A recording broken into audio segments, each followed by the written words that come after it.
When your puppy jumped on the couch for the first time, wasn't that the cutest thing ever? What about the time they managed to get up on that first step with those stubby little legs? So adorable, right? Well, not really. I mean, yes, it is super cute, but remember, what we allow as puppies, we have to consider what it will look like and feel like as an adult dog. Are you going to be as enamored when that same dog bounds onto the couch when you're tucked in and your popcorn and your hot chocolate are ready to go? What about when your pup steals a sock and races up the stairs? Yeah, not so fun anymore. Today's topic is all about managing the space when you have a new puppy or an adult dog. Michelle here with How to Train a Dream Dog.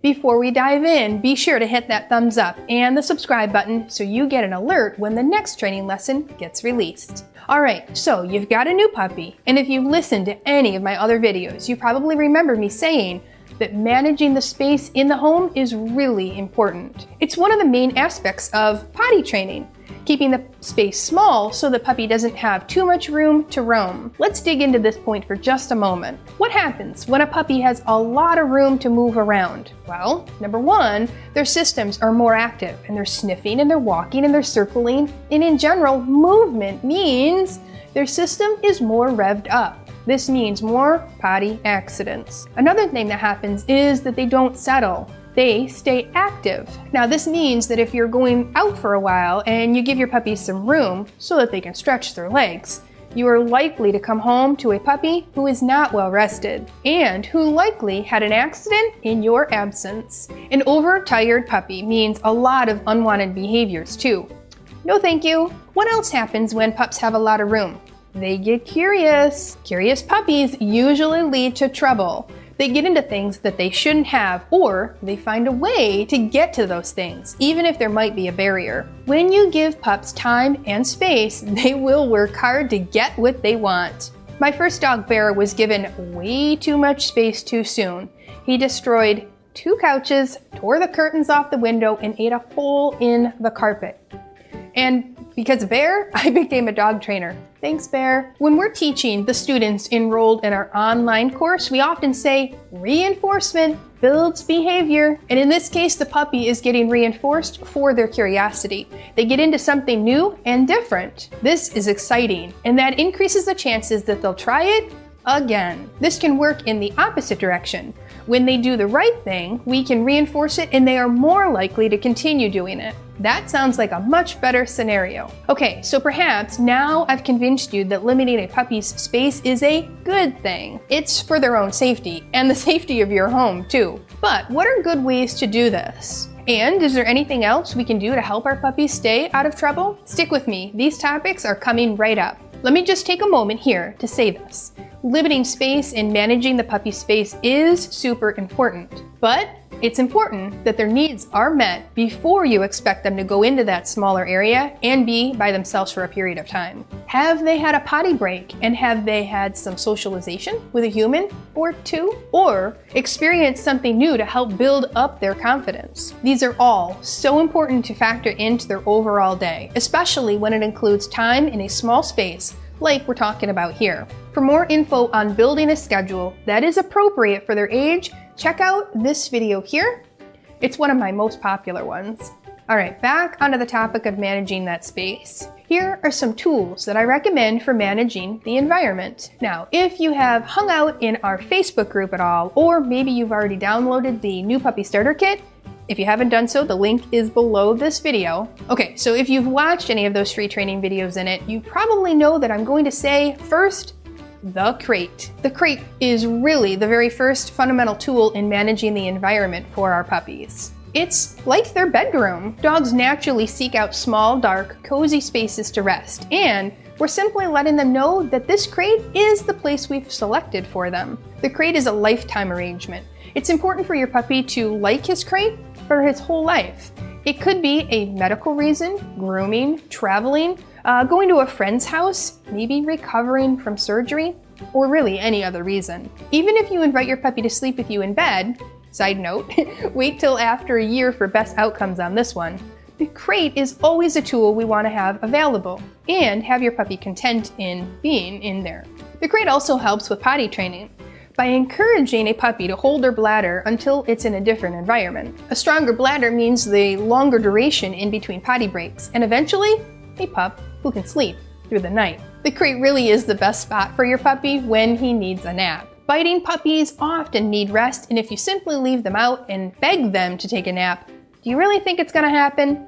Yeah, that's a no. Just like we put babies down for a nap in their crib for their safety and proper rest, we want the same for our puppies too, who have the same mentality as newborn babies when we first bring them home. Okay, on to my next tool you can use for managing the environment. The pen. The puppy pen is an area to keep your puppy safe while they can play without giving them too much space in the home, which could lead to accidents or chewing on things that they shouldn't. A puppy learning to potty train can stay in a smaller space or a puppy pen so they don't have accidents all over the home. We want to limit the space a puppy has until they're trustworthy and have learned to hold their bladder or have graduated out of the chewing and destructive phase. Using a puppy pen is a great way to help your puppy stay safe while you're busy with household chores and you can't keep your eyes on them 100% of the time. Or for situations like you're working from home. Puppies need to learn to start spending time away from you while keeping themselves busy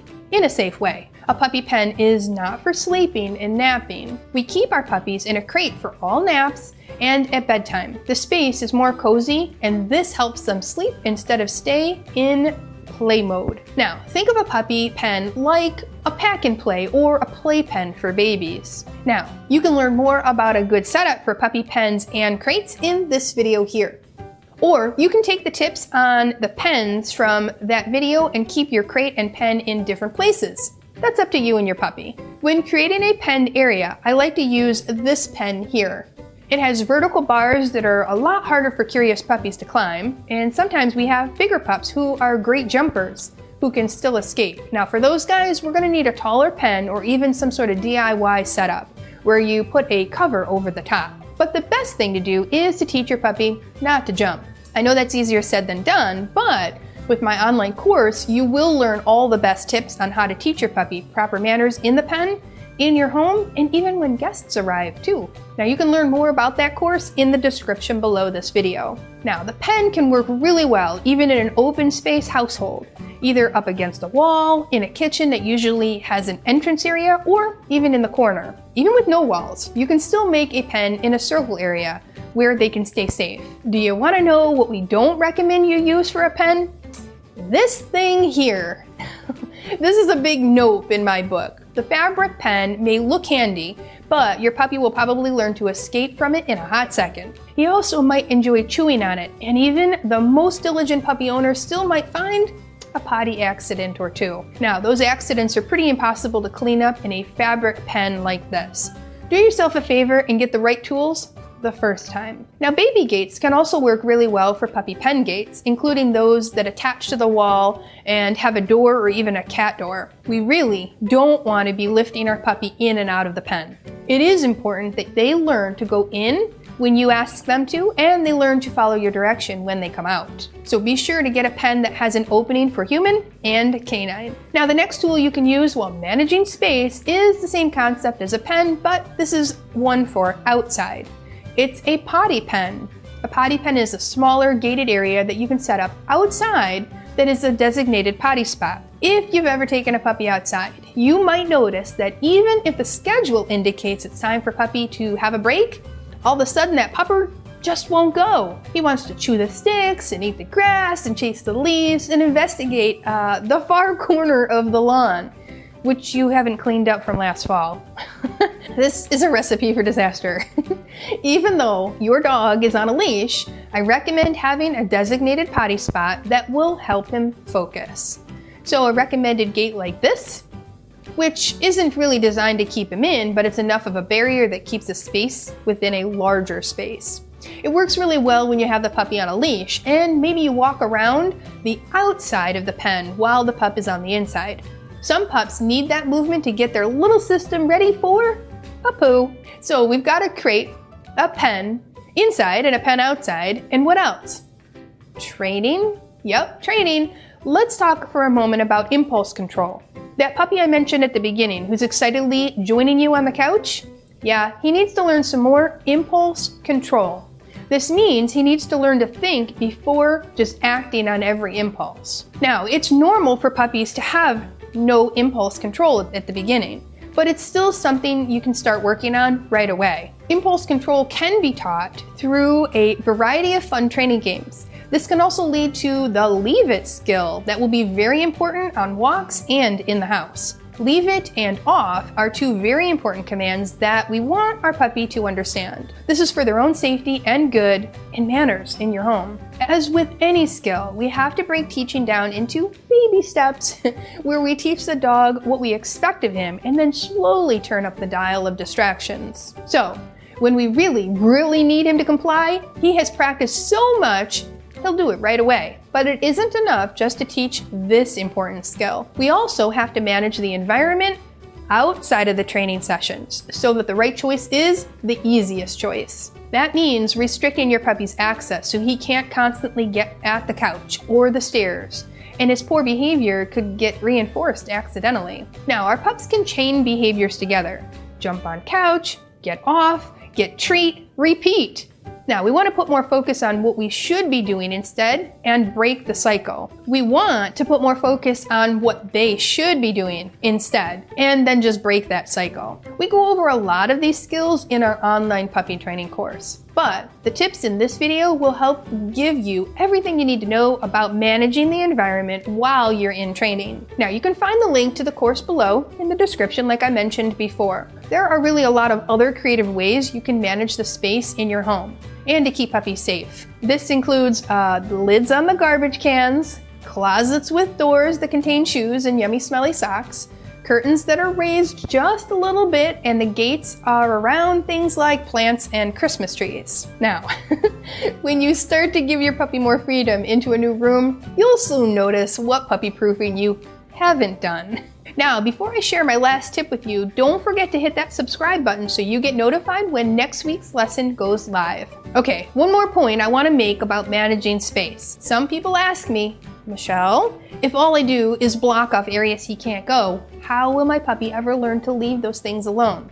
This is a good question. When we have Zoom calls for our students enrolled in the pro level of the course, we often talk about the concepts of setting our puppies up for success, not failure. So until you've taught him what you expect of him and you've practiced it like crazy so he can perform it in any environment, it's not fair to set your puppies up for failure. We want to control the environment, not the animal. I think you've got a lot of options here for how to set up your home for the best chance of success for your puppy. Remember that tools can't substitute for training, but you need both in order to fully teach your puppy how to exist in a human world. In the comments below, tell me, what tools are you using in your home for managing the space with your puppy?